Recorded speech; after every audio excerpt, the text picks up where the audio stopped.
ಇನ್ನು ಕಾಲ್ತುಳಿತ ಪ್ರಕರಣ ಸಂಬಂಧ ಮೈತ್ರಿ ಪಕ್ಷದ ನಾಯಕರು ಇವತ್ತು ಜಂಟಿ ಸುದ್ದಿಗೋಷ್ಠಿ ನಡೆಸಿ ಸರ್ಕಾರದ ವಿರುದ್ಧ ಮುಗಿಬಿದ್ದಿದ್ದಾರೆ. ವಿಪಕ್ಷ ನಾಯಕ ಅಶೋಕ್ ಮಾತನಾಡಿ, ದ ಗ್ರೇಟ್ ಮಜಾವಾದಿ ಸಿದ್ದರಾಮಯ್ಯ ಐಪಿಎಲ್ ಗೆದ್ದಿದ್ದು ಫೋಟೋ ತೆಗೆಸಿಕೊಂಡು ಪೋಸ್ ಕೊಟ್ಟಿದ್ದು ಕೆಪಿಸಿಸಿ ತಂಡ ಅಂತ ಲೆವಡಿಯಾಡಿದ್ರು. ಬಿಜೆಪಿ ರಾಜ್ಯಾಧ್ಯಕ್ಷ ವಿಜೇಂದ್ರ ಮಾತನಾಡಿ, ಮುಖ್ಯಮಂತ್ರಿಗಳೇ ಇಂಟೆಲಿಜೆನ್ಸ್ ಫೈಲ್ಯೂರ್ ಅಂತ ಹೇಳಿಕೊಂಡಿದ್ದಾರೆ. ಹಾಗಿದ್ದು ಪೊಲೀಸರನ್ನ ಹರಕೆ ಕುರಿ ಮಾಡಲಾಗಿದೆ. ಇವರ ವಿರುದ್ಧ ಕೇಸ್ ಆಗಬೇಕು ಅಂತ ಆಗ್ರಹಿಸಿದ್ರು. ಇನ್ನು ಕೇಂದ್ರ ಸಚಿವ ಕುಮಾರಸ್ವಾಮಿ ಕೂಡ ಕೆಂಡ ಕಾರಿದ್ದಾರೆ. ಸ್ಟೇಡಿಯಂಗೆ ಹೋಗಲು ಇಚ್ಛಿಸದೆ ಮುಖ್ಯಮಂತ್ರಿ ಸಿದ್ದರಾಮಯ್ಯ ಅವರು ಹಠ ಹಿಡಿದ್ರು. ಆ ಕಾರಣದಿಂದಾಗಿ ವಿಧಾನಸೌಧದ ಮುಂದೆ ಕಾರ್ಯಕ್ರಮ ನಡೆಸಲಾಯಿತು. ಮಧ್ಯಾಹ್ನ 3 ಗಂಟೆಗೆ ಕಾಲ್ತುಳಿತಾಗಿ ಸಾವಾಗಿದ್ರು ಕೂಡ ಸಿಎಂಗೆ ಗೊತ್ತೇ ಇರಲಿಲ್ವಂತೆ ಅಂತ ವ್ಯಂಗ್ಯವಾಡಿದ್ರು. ಅಲ್ಲದೆ ಸಿಎಂ, ಡಿಸಿಎಂ, ಹೋಮ್ ಮಿನಿಸ್ಟರ್ ವಿರುದ್ಧ ಕಬ್ಬನ್ ಪಾರ್ಕ್ ಠಾಣೆಯಲ್ಲಿ ಬಿಜೆಪಿ ನಿಯೋಗ ದೂರನ್ನ ಕೊಟ್ಟಿದೆ. ಈ ಮಧ್ಯೆ ಕಾಲ್ತುಳಿತ ಪ್ರಕರಣ ದಯಾನಂದ್ ಸಸ್ಪೆಂಡ್ ಖಂಡಿಸಿ ಬಿಜೆಪಿಗರು ದಾವಣಗೆರೆ, ಧಾರವಾಡ, ಹಾಸನ ಸೇರಿದಂತೆ ಅಲ್ಲಲ್ಲಿ ಪ್ರತಿಭಟನೆ ನಡೆಸಿದರು. ಹೊಸ ವರ್ಷದ ಆಚರಣೆ ಆಗಲೂ ಪೊಲೀಸ್ ಕಮಿಷನರ್ ಅವರೇ ಇದ್ರು.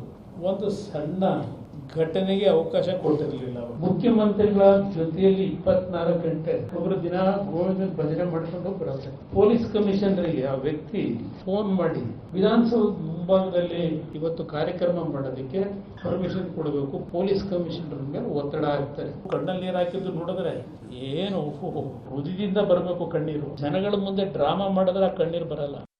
ಮುಖ್ಯಮಂತ್ರಿಗಳು batsman, DK. Shivakumar bowler.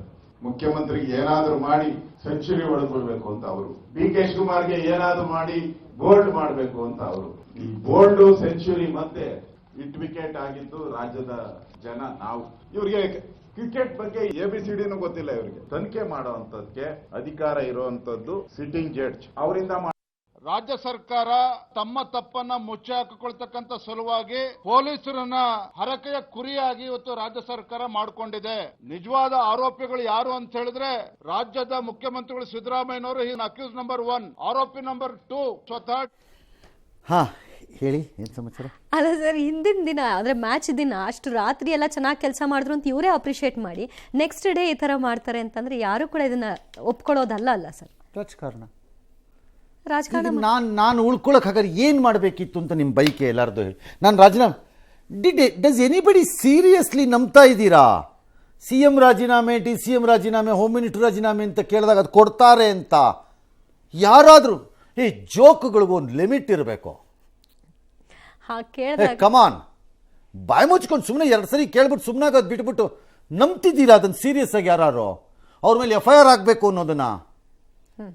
Unless ನಿನ್ನೆ ನಾನು ಹೇಳ್ದಂಗೆ there is an independent enquiry by high court, which I doubt. ಗೊತ್ತಿಲ್ಲ ನನಗೆ ಏನು ಮಾಡ್ತಾರೋ ಏನೋ. ಅಲ್ಲಿಂದ ಆದರೆ ಬೇರೆ ವಿಚಾರ ಅಷ್ಟೇ. ಯಾರೀ ತಲೆಕೆಟ್ಟವ್ರು ಅವನ ರಾಜೀನಾಮೆ ಕೊಡ್ತಾರೆ, ಇಲ್ಲ FIR ಮಾಡಿಸ್ಕೋತಾನೆ ಅಷ್ಟೇ.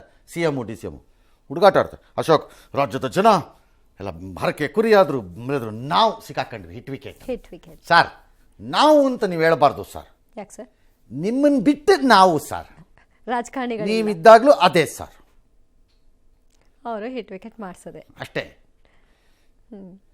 ರಾಜಕಾರಣಿಗಳೆಲ್ಲ ಒಂದು ನೀವು ನಾವು ಅಂತ ನಮ್ಮ ಜೊತೆಗೆ ಬಂದು ಸೇರ್ಕೋಬೇಡಿ ಸರ್. ನಮ್ಮ ಕಡೆ ಜಾಗ ಇಲ್ಲ, ಬರಬೇಡಿ ನೀವು. ನೀವು ಆ ಕಡೆಗೆ ಇದ್ದುಬಿಡಿ, ಸೇಫ್ ಆಗಿರ್ತೀವಿ. ಸುಮ್ಮನೆ ನಾವು ಅಂತ ಹೇಳಬೇಡಿ. ಎಲ್ಲ ಆಗಲ್ಲ ಮಾಡ.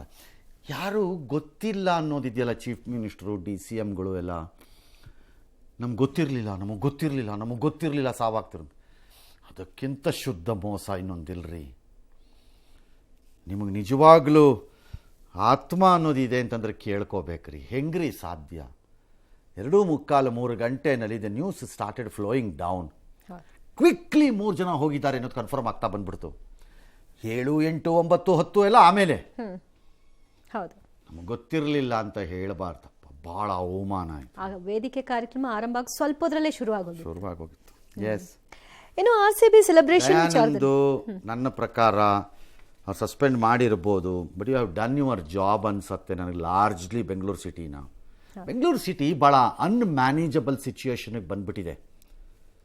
ಭಾಳ ಮ್ಯಾನೇಜಬಲ್ ಸಿಚುಯೇಷನಲ್ಲಿ ಇಲ್ಲ ಬೆಂಗಳೂರು. ಟ್ರಾಫಿಕಲ್ಲಾಗಲಿ, VVIPಗಳ ಪ್ರೆಷರ್ನಲ್ಲಾಗಲಿ, ಕ್ರೈಮಲ್ಲಾಗಲಿ, ಪೊಲಿಟಿಕಲ್ ಇಂಟರ್ಫಿಯರೆನ್ಸಲ್ಲಾಗಲಿ, ಸಿವಿಲ್ ಡಿಸ್ಪ್ಯೂಟ್ಸಲ್ಲಾಗಲಿ, ಮತ್ತೊಂದಾಗಲಿ, ಅದರ ಏರಿಯಾ ಆಗಲಿ, ಕಾಂಪೋಸಿಷನ್ ಆಗಲಿ, ಆ ವೆರೈಟಿ ಆಫ್ ಕ್ರೈಮ್ಸ್ ಆಗಲಿ, ಇದೆಲ್ಲ ಆಲ್ಮೋಸ್ಟ್ ಅನ್ಮ್ಯಾನೇಜಬಲ್ ಆಗೋಗಿದೆ ಅದು. ಅಂಥದ್ರಲ್ಲಿ ಲಾರ್ಜ್ಲಿ ಯು ಮ್ಯಾನೇಜ್ಡ್ 2 years ಅಂತ ಕಾಣಿಸ್ತಿದೆ ನನಗೆ.